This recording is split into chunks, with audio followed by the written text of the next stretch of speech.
ओम शांति। आज हम जीवन में खुशियां बहुत सारी चीजों से प्राप्त करते हैं, चाहते हैं जीवन खुशनुमा बना रहे, लेकिन कई बार जीवन में अचानक परिस्थितियां आने से हमारा जीवन जहां खुशनुमा था वहां पर नेगेटिविटी का शिकार हो जाता है। खुशनुमा जीवन जीने के बहुत सारे तरीके हैं। किस तरीके से आप अपने जीवन को खुशनुमा बना सकते हैं?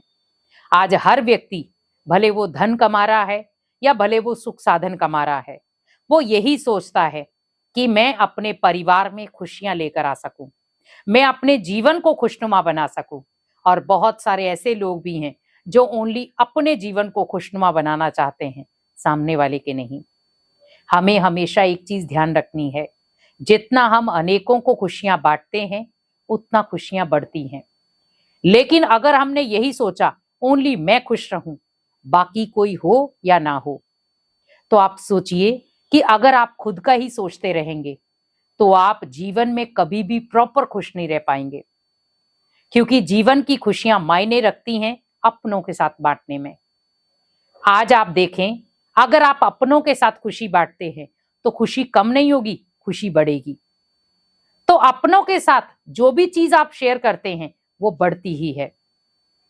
आज आप देखो, आपके पास कोई दुख दर्द आ गया, आपने अगर वो दुख दर्द किसी से शेयर किया तो क्या होगा? आपको लगेगा थोड़ा सा मन का हेडेक जो है वो कम हो गई। वैसे ही खुशियां है, खुशियां जितना देंगे उतना बढ़ती जाएंगी, दुआएं जितना देंगे उतना बढ़ती जाएंगी। जीवन को अगर खुशनुमा बनाना है तो आप इन 5 चीजों को अपने जीवन में उतार लो। ये 5 आदतें बहुत जरूरी हैं अगर आप अपने जीवन को खुशनुमा बनाना चाहते हो। पहला, दूसरों को देखना बंद कर दो। क्योंकि आज हमारा जीवन खुशनुमा क्यों नहीं बन पा रहा? क्योंकि हम दूसरों को ज्यादा देखते हैं, हम खुद को नहीं देखते इतना। और अगर हम खुद को ही नहीं देखेंगे तो हम खुश कहां रह पाएंगे? क्योंकि जब हम दूसरों को ज्यादा देखते हैं तो दूसरों की कमियां भी मेरे अंदर आती, दूसरों की नेगेटिविटी भी मेरे अंदर आती है। देखना है तो खुद को देखो, खुद को जांचो, दूसरों को देखने की आदत बंद कर दो, तो आप हमेशा अपने जीवन में खुशनुमा रह पाएंगे। दूसरी चीज आपको क्या करनी है? हमेशा सकारात्मक सोचो। कुछ भी हो जाए लाइफ में, आप वही चीज अगर नकारात्मकता से भी हैंडल करोगे तो आपको ज्यादा लंबा समय लगेगा। अगर उसी चीज को, उसी जो आपके जीवन में प्रॉब्लम आई, उसी प्रॉब्लम को अगर आप सकारात्मक रूप में फेस कर रहे हो तो क्या होगा? आप उस प्रॉब्लम को बड़े आराम से फेस कर पाओगे। क्योंकि नेगेटिविटी प्रॉब्लम को बड़ा करती है और पॉजिटिविटी प्रॉब्लम को जड़ से खत्म करती है। तो जीवन में अगर कोई परिस्थिति आ गई है और आपको लग रहा है कि मैं उस परिस्थिति के बीच में खुद को सकारात्मक कैसे बनाऊं, तो उसके लिए हमेशा ध्यान रखना, परिस्थिति को हमेशा छोटे रूप में आंको कि ये परिस्थिति तो कुछ भी नहीं है, लेकिन मेरा जिसके साथ कनेक्शन है, भगवान के साथ, वो बहुत बड़ा है, वो मुझे परिस्थिति से निकालेगा। अपनी सोच को, अपने संकल्पों को सकारात्मक दिशा दे दो। तो जब आप एक सकारात्मक दिशा उसे दे देंगे, प्रॉब्लम बहुत छोटी नजर आएगी आपको और आपका जीवन दुख में भी खुशियों भरा बन जाएगा। तीसरा, हमेशा एक चीज ध्यान रखें, कभी भी अपने आप को यह ना समझें कि मैं अकेला हूं।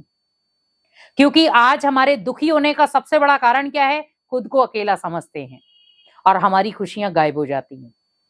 खुशनुमा जीवन का लक्ष्य है, अकेले हैं पर डट कर खड़े रहो। आज एक पेड़ है, अगर उसके अगल बगल में बहुत सारे ऐसे पेड़ हैं जो कोई भी फल नहीं दे रहे, पर अकेला फलदायक पेड़ हमेशा झुका हुआ पर खड़ा रहता है। उसे पता है लोग बाकी पेड़ों को देखेंगे लेकिन मेरे से छाया और फल लेंगे, तो कदर किसकी हुई? जो झुका हुआ है और जो अकेला खड़ा है।